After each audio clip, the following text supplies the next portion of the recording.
It was really the biggest decision I'd ever made for my health. And I don't regret the decision. It gave me my life back because I was dealing with debilitating chronic illness and I was desperate. I would have done anything to get my life back. It's been 10 years since I made the biggest health decision of my life, even bigger than changing over to, a proper human diet, the carnivore diet. 10 years ago, I was low, I was depressed, I was anxious, I was constantly in this spiral. I was at my lowest point. I was desperate for change. I had been living with and dealing with a chronic illness from the time I was 23. I was diagnosed at age 23 with Meniere's disease, which is an inner ear disorder that has no known cause. It's idiopathic. Some people think it's autoimmune related, or it's inflammation in the inner ear. That, for me, what caused debilitating vertigo. And when I was really young, in my 20s and diagnosed, the vertigo happened 4 or 5 times a year. It usually was cyclical with the change of seasons, as I would have sinus infections or I would have an episode of vertigo. What that looked like for me was it could happen in the blink of an eye. I had no precursor. I had no foreknowledge that it was going to happen. I could turn my head and look back and I would be so dizzy that I would have to lay down in a dark room, similar to someone that's dealing with a migraine. Do was sleep it off. There was, wait for the nausea to pass, the vomiting to pass, to where I would be able to fall asleep. I would wake up with a headache, migraine level headache, and I usually was down at least 12 hours. And so when I was really young, it didn't happen all the time. I always thought of myself as fortunate that I got a diagnosis of Meniere's disease the first time that I remember having a major problem. There is no definitive testing. There's no blood test, like a lot of autoimmune issues, there's no real test. It's more a rule out diagnosis. We're not sure what's wrong with you, but this is what it could be. And so the ear, nose, and throat specialist asked me some questions because I had ringing and fullness in my ear, questions about what I was experiencing, and he did give me a diagnosis based on my symptoms. So I had low frequency hearing disruption. At that time I didn't have hearing loss. I lived a lot of years, episodes of vertigo. Anytime I was in a stressful situation with my hormones or anything like that, stressful, I could usually count on having, an episode of vertigo. My first doctor, my ENT, he said, this is what you can do. Here are some lifestyle changes you can make, and it might help control your vertigo because, you've got inflammation in your inner ear. He said, avoid caffeine, avoid alcohol, and lower your sodium. Also avoid processed food. All of those things are, that's all good advice except for the low sodium. 1998, people just didn't know. Information traveled differently. It wasn't like there were, forums online that the internet was just beginning. So I tried all of those things and I did eliminate caffeine for many years. I did lower my alcohol. I did not really follow a low salt diet, and I did not cut out processed food.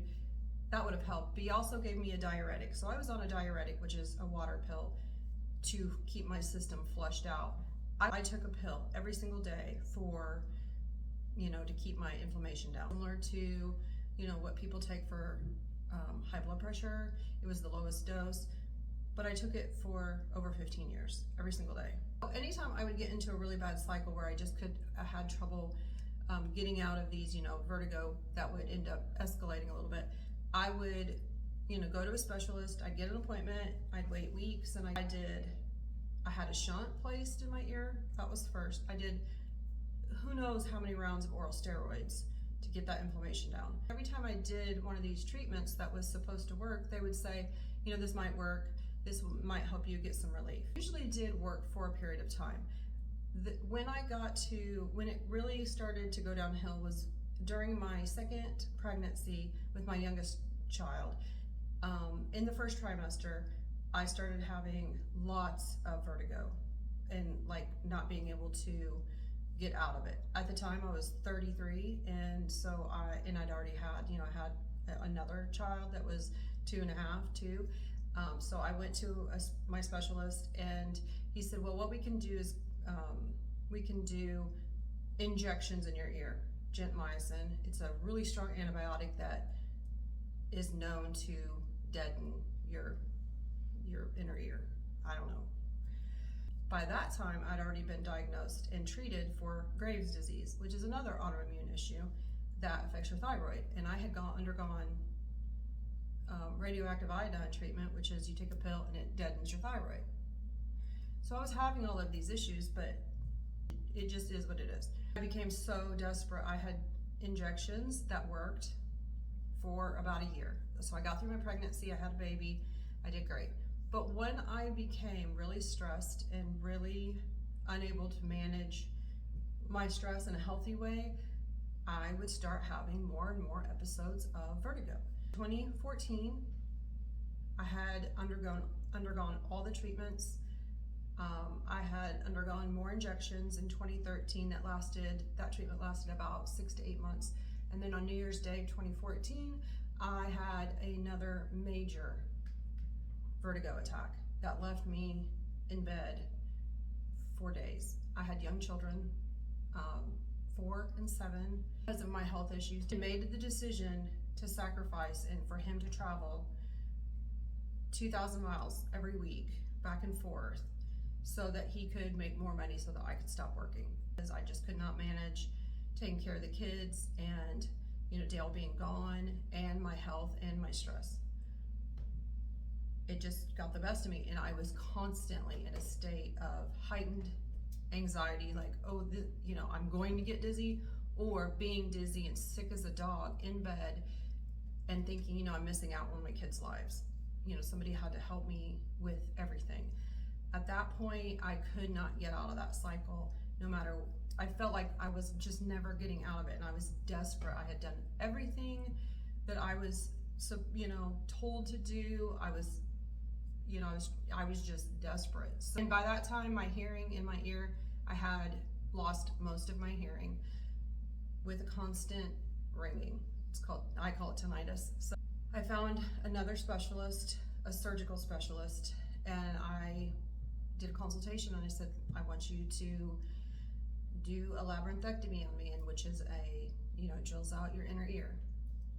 He said, I will do that if that is what you want, but I do insist that we do some testing and treatment, try some treatments, because this is forever and you're young, and this is a serious intervention that will change your life. And so I did it. And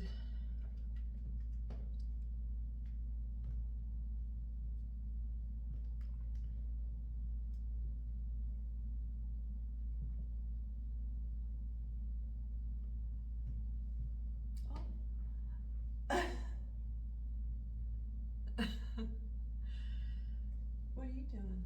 Waiting to get my phone.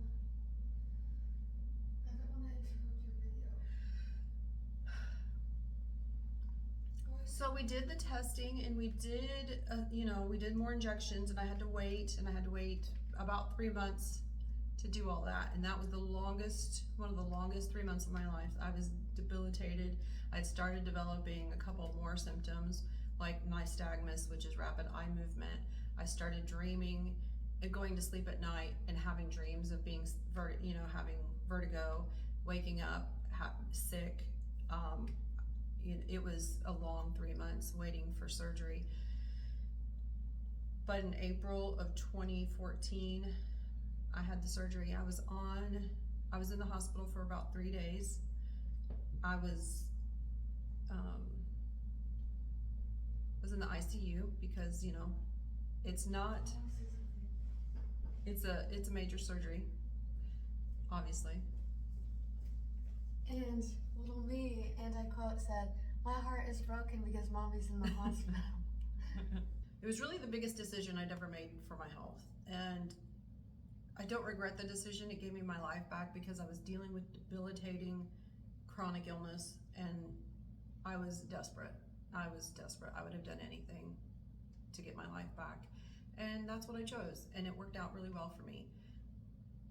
I think that if you're experiencing anything that has to do with chronic illness, especially when it's invisible, like nobody could ever tell.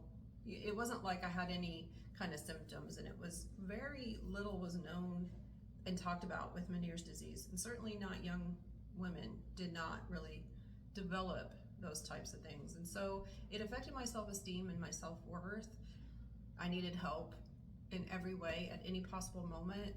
It could just happen at work, at home, driving, in my sleep. And it was challenging, but I just kept searching for treatments, and a labyrinthectomy is the most serious, most invasive way you can treat Meniere's disease. One of them. There's another surgery that's even more, where they cut the nerve. So I chose that, and I found a specialist that would,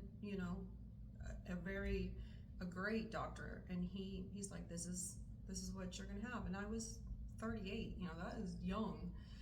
Advocating for myself and searching and researching, that helped. So I woke up in the hospital, my brain had to figure out how to move my body because, my whole system, my balance on my left side was gone. My hearing was completely gone because they drilled out my inner ear. But the brain is miraculous, and my brain learned how to, balance my body within weeks. It was incredible. April of 2014, and in July, the end of June, July, I was on vacation at the beach, and I had forgotten about all of my, health issues. I couldn't ride in a car because of car sickness, barf bags. We had barf bags in all of our cars because it could hit me at any moment. I was able to, I got my life back. So what that taught me was I had to advocate for myself, I had to figure it out for myself. The first time that I took responsibility for my own health. And yeah, it was a drastic move, but it's what I needed. It gave me my life back.